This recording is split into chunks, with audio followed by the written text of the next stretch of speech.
Are you ready for true happiness, for deep fulfillment, for feeling alive, on purpose, and in control of your life again? It's time to be the bold, brilliant, beautiful woman you were born to be. Welcome to the PurposeGirl podcast. I'm women's happiness and life purpose expert Karen Rockhind, and I'm going to teach you how to live on purpose, feel alive, and be happy in every aspect of life. I'm going to get real about my life and interview women who are living on purpose so that you can finally live yours. Welcome to the show.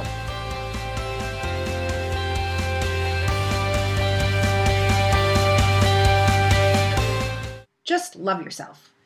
Everyone, everywhere in the self-help world tells you to just love yourself. Just stop being so mean to yourself. Just start being nice. If it were that easy, we probably would have done it, 10 years ago, 20 years ago, 30, 40, 50. It's not so easy.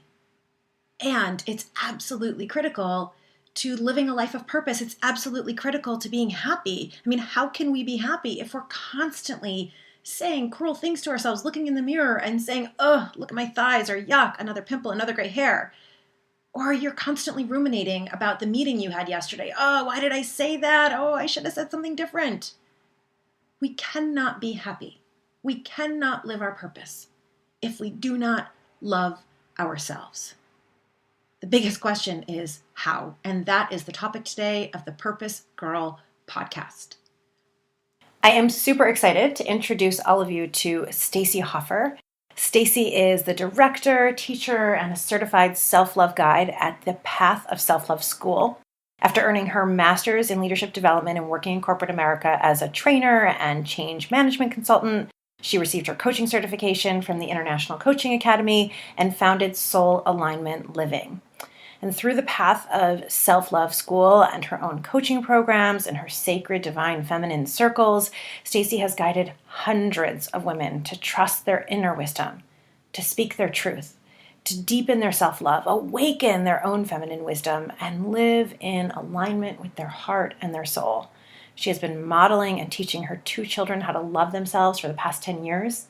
And so I am super excited to talk today with self-love expert Stacey Hoffer. Welcome, Stacey. Thank you. So honored to be here today. As I began my own journey to purpose, what I realized early on is that the journey to purpose has this necessary component at the beginning of self-love. Because to live your purpose is to be your true self. And to be your true self, you have to know yourself. And you have to actually embrace who you actually are as opposed to what everybody else thinks that you're supposed to be. And then you have to love yourself enough to allow the expression of that. So whether that expression is writing a book, or that expression is dancing, or that expression has to do with your sexuality, each component of living your purpose has to do with self-love. And so there is no greater foundation for purpose than self-love. And that's why today's episode is so important. So, Stacey, can we begin by defining self-love? Because I feel like it's one of those words that's like, everyone says it, no one knows what it means, no one knows how to do it. So what is it? Yeah, great question. So there's several different definitions of self-love. So I'm just going to start by talking about what self-love is not. Self-love is not selfish, and self-love is not narcissistic. Period. End of story.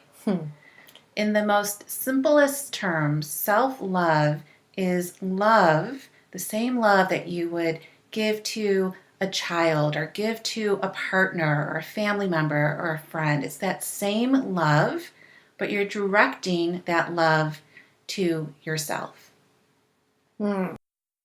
I love what you're saying because it's so true. I know that sometimes when I'm engaging in self-love or I talk about self-love, I feel like I have to have this qualifier. I'm not talking about arrogance. I'm not talking, right? And because somehow in our society, people think that if you talk about self-love, that you're talking about narcissism. And rather, so what do? Well, then we just beat ourselves up all the time and we're terribly cruel to ourselves. And what's in the middle of narcissism and being cruel to yourself is treating yourself like a child, with that tenderness and care. Yeah, exactly. And, one of my favorite tools is just inviting, and if you're listening right now, you can go ahead and do this with me, is just to close your eyes and put your hand on your heart and just think of someone that you absolutely love.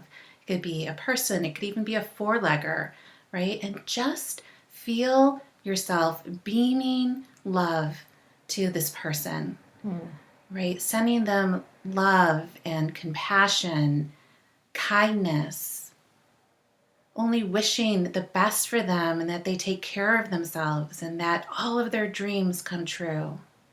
And just like putting a smile on your face and beaming love.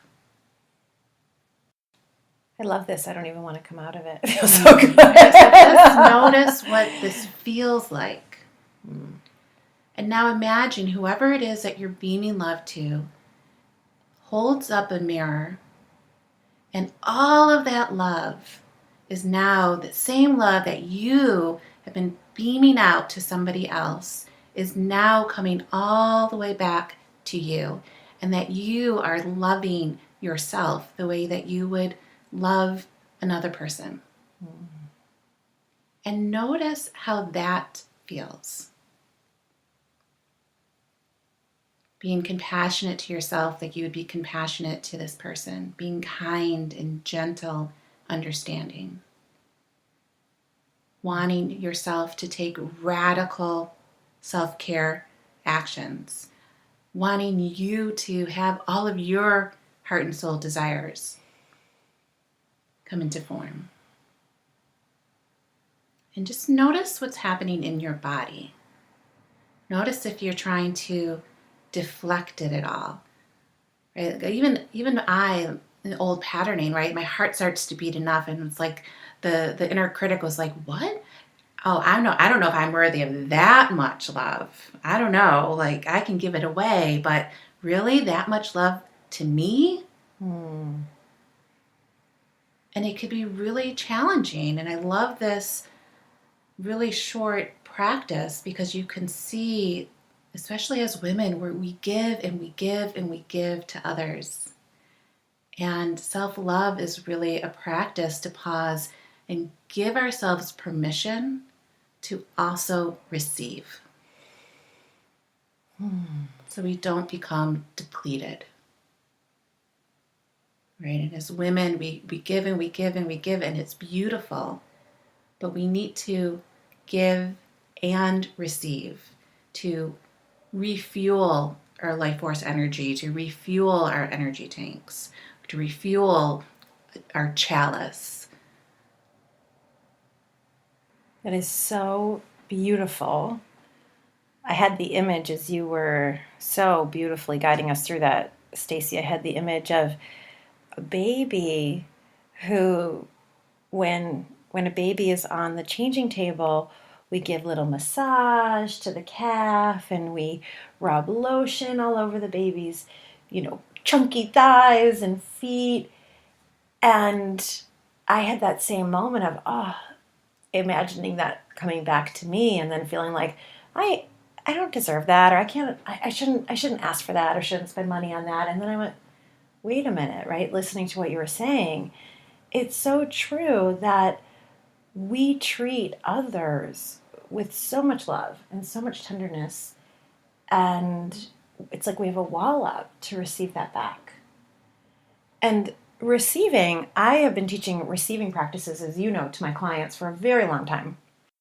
And I recently had the experience of realizing that I am not very good at receiving. I thought I was, but I realized that I even, in receiving, for anyone out there who isn't even clear on what that means, it's like someone tells you, oh, I love your shirt. And you're like, oh, this thing, no, I got it, on sale 6 years ago and I ran it over it with my car, but no, it's okay. Rather than just taking it in, and you could say something as simple as thank you, or you could be like, yeah, I love this shirt too, right? Like receiving and thank you often can be a deflection. And I have even realized that is a challenge for me. Why is it such a challenge for us to receive? I think it's such a challenge because we weren't taught how to receive, right? It's not in our culture to receive. Right? We're taught growing up it's better to give than receive. Right? And somehow, I think in translation, after thousands and thousands of years, it got misinterpreted, and that it's better to give and receive because you cannot give from depletion. Right. Right. I always think of like a gas tank, that if your gas tank is empty, your car does not go. Yeah, it doesn't go, and then eventually it gets sick. Yeah. And eventually you're going to have to receive, but it's usually receiving medical care because you're not taking care of yourself. And practicing receiving is a practice. So it goes to the second definition of self-love.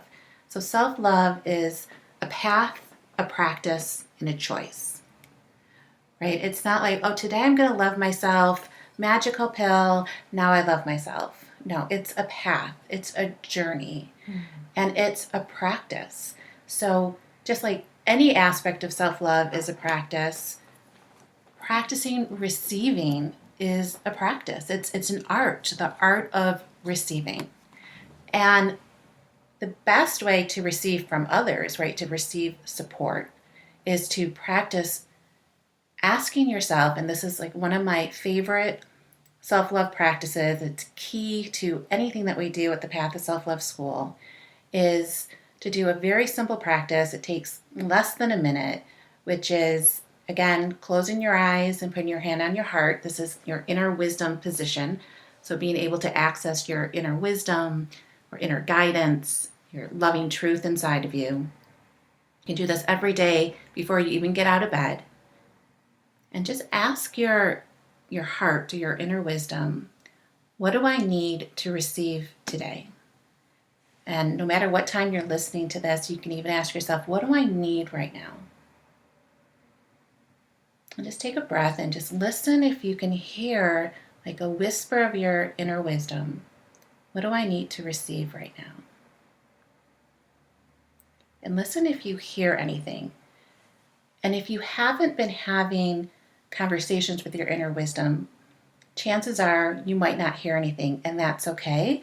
And you get to make something up. What would you love to receive? So the first thing that came to me was sunshine, right? And so you practice asking yourself what you need and then promising yourself that you're going to receive it today. So I just heard sunshine. So after this interview, I'm going to go and get some sunshine, put some sun on my face. I heard rest. Right? And which is something that I resist. You know, I've heard that phrase, what you resist persists. And that is so true. Right? And I resist getting rest because I'm like, no, I have more to do. I've got another thing to do. But when your body needs rest, you need rest. And when you don't, that's when you get sick, as you were saying. Right? I love this beautiful practice. And then the key, of course, is giving it to yourself. So you said that there were 3 aspects. It's a path. Number 1, it's a practice. Yes, and the last one, it's a choice. So self-love is a choice that you make or don't make in every moment of your life. You're either making self-loving choices.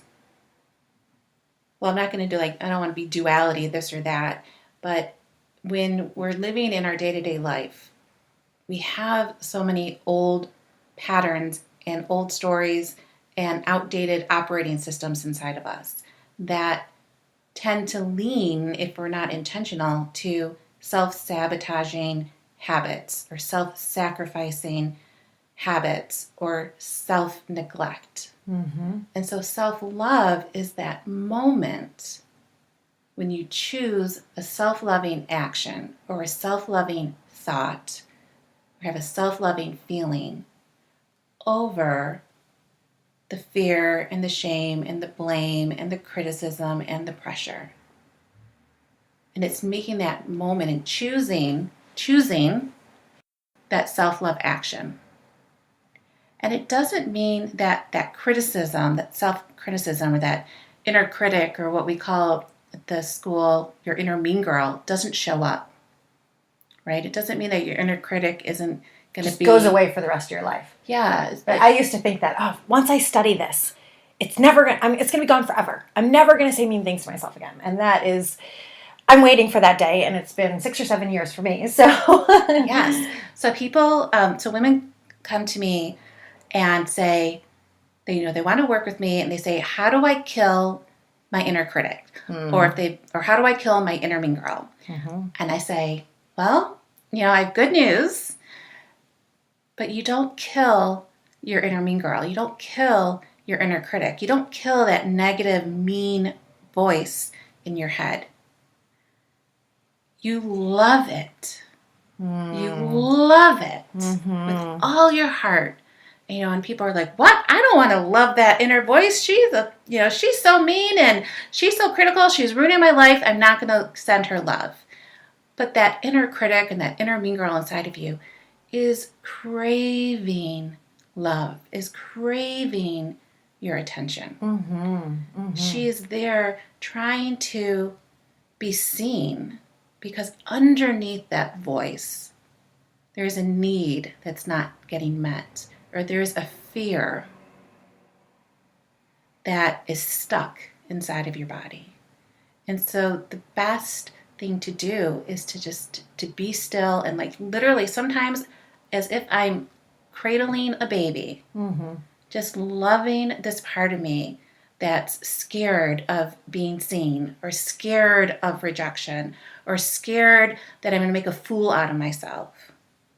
And just love on that part of me, and just inviting you to just love. And it's a practice, right? It's a practice, and it's a choice. And sometimes in the world of self-love, some of our practices might seem silly, but they work. Right. It's so interesting. I was just teaching a class yesterday where self-compassion came up, and I suggested to everyone in the class it was online, to hug themselves, because we weren't in person. Someone said, I wish that we were in person to be able to hug each other. And I said, well, we can do a group hug, wrap your arms around yourself, and I started to gently rub my shoulder. In my family, my mom, my grandma, if they would call it making nice. They would make nice to me. So I said, well, it's making nice to yourself. And I actually learned this from the top researcher on self-compassion, Kristen Neff. I went to one of her workshops, and she said, find a place that feels tender, like that. Some people really like gentle touch on their face, and some people really like gentle touch on their leg. And so whatever that is for you. And at first, so I say this on the call yesterday, and at first everyone's looking at me like, that is too weird. I can't just do that, in the middle of my office or wherever I am. And so I love what you're saying, that sometimes it might seem silly, or it might seem like one of my practices is to get up and dance. And that might seem silly, and that's why we have to do it. Because what I'm hearing you say, and I know the way that I talk about inner critic and teach it, is that this is a younger part of you, right? That maybe you were rejected, you were never picked for the, softball club in gym class or whatever. And so that part of you is afraid to try to put yourself out there again, because that 10-year-old still resides inside of you. And that 10-year-old is the one who gets self-critical, and she's the one who needs your love, and that, or your first heartbreak. And so now you are full of shame because of whatever happened in your first heartbreak. So that's the 15-year-old inside of you that needs love. And that's where I love what you're saying, Stace. It's going back and loving that part of you, and being kind and compassionate with the younger you that created the voice. Yeah, exactly. And at the Path of Self-Love School, we call this having love cracks. And love cracks happen. Even if, you had parents, or you're a parent and you're trying to protect your children from love cracks. Love cracks happen. Like you say, a first breakup or being rejected. Love cracks just happen. And last night we had a class. I taught a class called How Children Learn to Love Themselves. And it was this concept of, when we were younger, we had love cracks. We didn't know we had them. And they're a part of our heart that cracked open, and fear and shame and blame, criticism, pressure moved in. And now, all these years later, we are slowing down, we are embracing self-love, and we're choosing to fill those love cracks with love. And just imagine a world where the next generation learns self-love. We weren't taught this. So the next generation that's growing up and their children learn about love cracks. So when they have a love crack at age 10, at age 15, they have the tools in that moment to fill those cracks with self-love. So they don't have to wait until they're 30, 40, 50, 60 to fill those cracks. It is so important. It's so brilliant that you're teaching this. I mean, we have so much bullying. We wouldn't need bullying only happens because a kid feels insecure and so they pick on another kid. We wouldn't have kids taking guns into schools. I mean, it seems like this is such an imperative, and you're teaching this class. Tell us more about it. What is it? Yeah, so it's a 6-part course called Raising Children to Love Themselves. It starts May 1st, and it gives me the chills just thinking about that this is coming into form. So this has been a dream seed for several years. And the idea that parents, it could be moms and dads, it can be grandparents, aunts and uncles, caregivers, anyone who is a parent or a guardian or has influence over children in their lives, who want to teach them practical and fun and easy ways to weave self-love into your parenting or your conversations with children. So it's raising children to love themselves. And it's really it's a class, it's a course that helps parents really learn the language, right? So as children, we didn't have the language to talk about our feelings. I didn't even have space to talk about my feelings, right? I was kind of told to suck it up. So having the language to be able to communicate with your children and having your own self-awareness of where are you strong in self-love and where are you weak. So it's not, do I love myself? Don't I love myself? It's not yes, no. It's where are you weak in self-love and where are you strong? And then beginning to be able to assess where your children are currently weak and strong so you know where to focus. And then we're going to be sharing very simple tools. Simple tools, what I've already shared, even asking yourself, right, what do I need to receive today? Well, like a tool, and you can do this if you're a mom listening. You can just ask one of your children tonight when you're putting them to bed, just asking them, what do they need? What do you need right now? Right? Not like my son needs a Nintendo Switch and all the video games, right? Not like what his ego needs. Like what does your heart need right now? Right? So it's just an example. And then I think one of the most important pieces is that we're going to teach how do you model self-love. Oh, this is so important. And I'm so glad you're doing this. I was invited a couple of years ago. A woman heard me on the radio, and she emailed me and she said, my 12-year-old already has an eating disorder. Will you please come? I will gather my friends and their daughters. Will you please come do an event? And I said, absolutely. So I drove out somewhere in New Jersey to this woman's house, and she was incredible. She gathered more than 50 people together, moms and daughters of all different ages. And I did this 2-hour workshop where the moms and daughters shared the truth of the meanest things that they say to themselves, and then mirroring back for each other what they see, and all that. It was so loving, and it was so healing and so empowering. And then afterwards, everyone went to eat, right? Snacks. So there were all these snacks in the kitchen, and as I was walking into the kitchen, one of the moms was standing by the mirror and going, oh my God, my thighs look so fat. And nobody was around. like it was, I had gone back into the living room to get a piece of paper or something, I don't remember. And so she probably didn't even know that I was there. She may have thought she was alone. My hunch is that it was so unconscious. It's just something that she says probably every time she looks in the mirror. And I thought, oh my gosh, and no judgment toward her, because God knows I say things to myself and maybe I say them out loud and maybe others would be influenced if they heard that. But this is what's so important. I love what you're saying with the role modeling. I then saw this Dove video that showed, I don't know if you've seen this, moms and their daughters, and they're separated. And first they'll ask the moms what they love about themselves and what they don't love about themselves. And you'll see a mom say, oh, my nose is too big, or oh, I have a big butt. And then they'll ask these little girls, totally separate, sequestered room, who are 9 or 10 or 12 years old, tell us what you love about your body and what you don't. And the girl whose mom hated her nose, the girl said, oh, my nose is too big. The girl whose mom hated her butt said, my butt is too big. And they were like 10 years old. So this role modeling is so important. Yes. Maybe the most important thing we can do. Yes, we were just talking about this.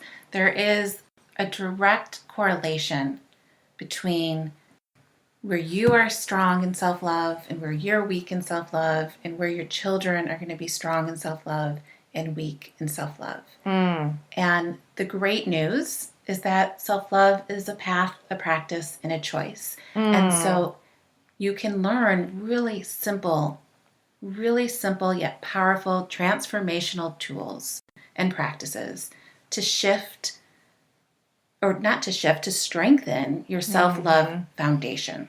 Oh my gosh, this is so, so, so important. And so where does someone find out about this program? So you can find out about it at teachkidsselflove.com. Oh, so simple. I love it. teachkidsselflove.com. So one of the things you just said really intrigued me. You said you were not raised with the language. In fact, you said you weren't raised, and full disclosure, Stacey and I are really good friends. So I know that emotion was just not really talked about. So how did you get here? I mean, I know your story, and I want others to know, like, how does someone become an expert in self-love when you start from emotions are not okay and self-critical place? How do you end up teaching self-love? Yeah, great question. I feel compelled to add, because I know my mom won't be listening. Love you, Mom, if you are. But my mom has hated... I love you, too. My mom has hated her neck her entire life. I just went to visit her last month, and every time there's a mirror, ooh, my neck. And guess how I feel about my neck. My inner mean girl complains about my neck every chance she gets, and then I have to just calm her down and say, well, we love our neck because my neck puts my head on my body. Thank you. Thank you, neck. But I'm programmed. Right. I'm programmed to hate my neck. Right. It's ridiculous. Right. And so true. And so true. So how... I'm going to compliment your neck now every time I see you. Oh, my inner mean girl won't believe you. But thank you. I will receive. I will receive. So how did I get here? I got here because I got the handbook that was called Conventional Wisdom, that I was supposed to follow conventional wisdom, which was go to college, get a job, get married, get a bigger job, buy a house, have a kid, get a better job, get a better house, have a second child, and then you will be happy. And so that is what I was told. And so anytime I said, well, maybe I want to do this and maybe I want to do that, it was not encouraged. There was fear around it. Well, if you do that, how are you going to be married, have kids, and have a house? How are you going to have health insurance? How are you going to have health insurance? How are you going to pay for yourself? How are you going to live? Yes. And so I said, okay. And I did all of that. I went to college, I got a job, I got a better job, I got married, I had my kids, I got a better job and a bigger house, and was making more money than I ever thought was possible. And it was the first time that I really heard my inner wisdom crying out for help. And the words I heard was that your soul is starving Mm. Mm. And I mean, I wasn't someone that was really into souls or reading books about maybe the seat of your soul, maybe because that was like a bestseller. But I was like, I had just this moment where I looked at my life and realized that I was starving my soul and on a path that was eventually going to cause disease, if not worse. Mm. Mm. And I knew something had to change. And it was really my job. My job was sucking the life out of me. And I knew this is not where I'm supposed to be.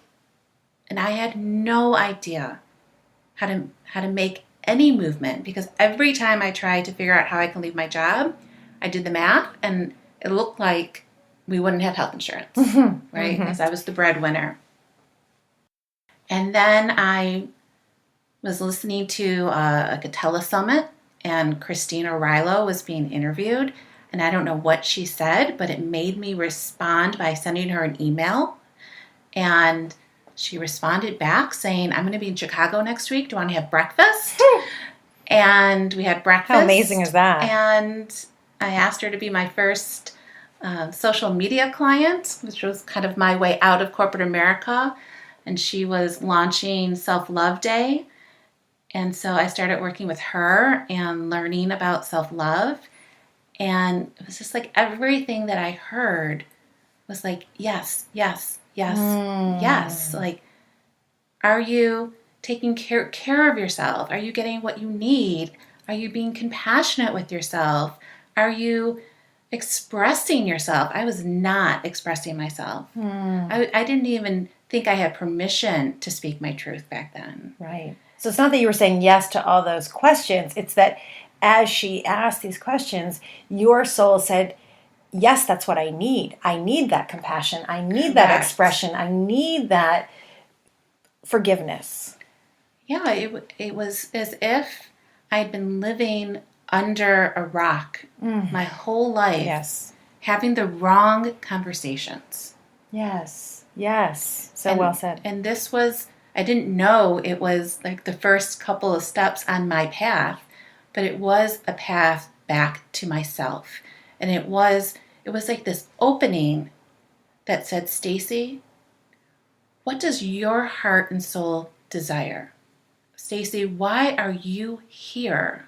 And it was the beginning of my path of slowing down to really be able to listen to my inner wisdom and strengthen my self-trust.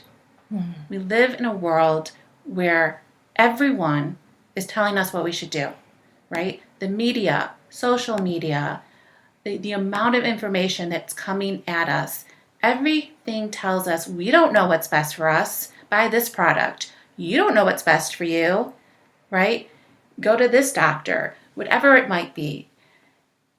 And the truth is, the only person who knows what's best for you is you.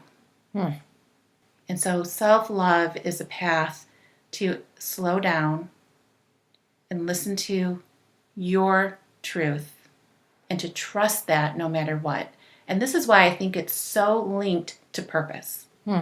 Because if you are not still and you are not connected to your inner truth and you don't have the tools to trust your inner wisdom and your inner guidance, you could accidentally be living someone else's purpose. And a lot of us do. That is so, thank you. That is so profoundly said. Because we're living the purpose other people told us to live. Or someone else's fear. Yes. I was living my mom's fear. You better get married and have kids and have a house because that's what success is, Stacey, and that's the most important thing. Which all love for mom, that's what she learned. Yes. And that's what society told her. And that's, so it's not blaming. No. It's that's what's been passed down from generation to generation. And I love that, I don't know if we're the first generation, but it seems like at least in mass, we're the first generation saying, okay, but this doesn't feel right. I did the thing that I was supposed to do and it doesn't feel right. And what I'm so inspired by your story is that you actually listened. When you heard your soul crying out to you, you listened. It's like we get these nudges, right? Your soul spoke to you and you listened for a moment and you thought, well, I can't leave my job. I can't health insurance, right? And then you heard about this teleseminar and you listened. And then you heard this one person speak, Christina Rilo, and you made an email. And so it's like those nudges, right? And we all receive those nudges. And it's really just a matter of listening to them and taking action on them. And those are all small steps. It wasn't like you immediately quit your job. You took the small step of the seminar. You took the small step of the calling her. You took the small... And that is how you love yourself enough to actually live your purpose. Because taking each of those steps is living on purpose. Yes. Yeah, I remember Oprah once said that if you don't listen to the whispers of your heart, eventually that whisper will become a brick on your head. Yes. I went to an event where she spoke live and she told this story. Were you at the same event? St. Louis? No, New York. But maybe she was doing Live a Your tour. Best Live Your Best Life Life tour. Yes. Yes. Oh my God, we both saw this. This is so funny. We've never discussed it. And yes, and she said, and first it'll be a pebble on your head, and then it will be, a small rock on your head, and you kind of brush it off, and then eventually it's a ton of bricks on your head, and that's when we end up. I know for me, I wasn't listening and ended up with shingles, at 34 years old, even though I was a healthy marathon runner, and eventually the gun point, which if you haven't heard that, please listen to the first episode. Listen back to a call. And where I talk about how that was my ton of bricks, right, being robbed at gunpoint. Stacey, I cannot thank you enough. Self-love is absolutely the foundation of purpose. They are so intertwined. It's why I love connecting with you. I love hanging out with you. I love doing this work together with you. And as we move forward, I love this framework for self-love, that it is a path, it is a practice, and it is a choice. And for people who want, any of you out there who are like, yes, yes, yes, how do I get on that path? What are more practices? How do I make this choice? How should people get in contact with you? Sure, they can reach me over email at stacy@pathofselflove.org. So it's org, O-R-G. And it's Stacey with an E. Yes, Stacey with an E. They can also go to my website, which is soulalignmentliving.com. Awesome. So any of you out there, go to soulalignmentliving.com. And again, Stacey is launching this incredible course to teach you how to raise your kids with self-love, to give you the language for you to start using, to give you the tools to start using immediately, to show you how to role model that. And I have been witness. I know Stacey's kids really well, and they're two boys. These are two self-loving boys, not arrogant, just self-loving, meaning that they are compassionate with themselves and they know their own gifts and strengths and talents and see that in others as well. That course is starting May 1st with Stacey, so check out the show notes and you can get the link to sign up for the course or get more information. Here are your 3 purpose power tips for today. Number 1, self-love is treating yourself the way that you would treat your dog, the way you treat a plant that you love. Send it inward. Number 2, receiving is so important. Let yourself receive compliments. Let people tell you that your eyes are beautiful. Let people tell you that your new dress is gorgeous. Receive it, take it in, and allow yourself to actually believe it. And step number 3, be the role model that you want to be. Whether you have kids or not, we are the role models for every single person around us. In fact, the best way to live on purpose is to be kind, is to be inspirational, is to be the woman that you were born to be around other people, and let your energy be contagious. That's possibly the most self-loving thing, the most purposeful thing that you can do. I hope you've enjoyed today's episode. If you did, please, please, please, please, please rate it, review it, tell me how much you love it. Download this episode, download every episode, and subscribe to it. The more of us who rate it, review it, download, and subscribe to it, the more women will find it, and we will build our community of women living on purpose, taking a stand that our happiness matters.